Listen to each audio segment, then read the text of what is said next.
కర్మ returns back అంటారు కదా. అవును, కర్మ వెనక్కి వచ్చి మనకు కొడుతుంది దెబ్బ. నమ్మపోతే ఎలాగా?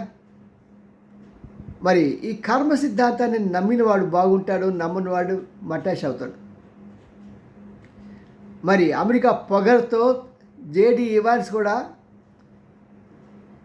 ముగ్గురు మన నావికులు చనిపోతే కనీసం సారీ అయినా చెప్పకుండా పొగరబోతుగా మేము అలాగే చేస్తాము, ఇంకా మీరు కనుక అక్కడ షిప్స్లో ఉన్నారంటే మేము మరొకసారి దాడి చేస్తాం సుమా అని మనల్ని హెచ్చరించాడు, భయపెట్టడానికి ప్రయత్నం చేశాడు.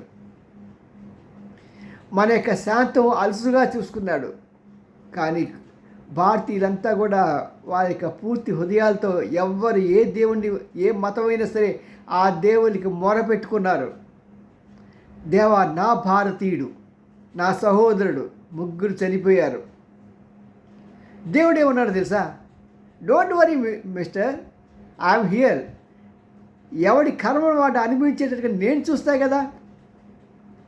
మీ వాళ్ళు ముగ్గురు పోయారు, అంతే కదా. పోయారంటే బాధ మరణించారు కదా. మరి వాళ్ళకి చూడు, నేను డబుల్గా త్రిపుల్ చేస్తాను చూడు అన్నాడు. అన్నట్టుగానే అమెరికా యొక్క B-52 విమానం కూలిపోయి దానిలో ఉన్న 8 మంది సైనికులు, మంచి కాకులు తిన్న సైనికులు చచ్చిపోయారు.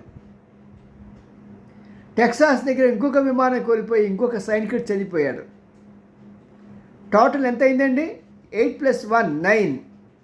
మన వాళ్ళు ఎంతమంది చనిపోయారు? ముగ్గురు.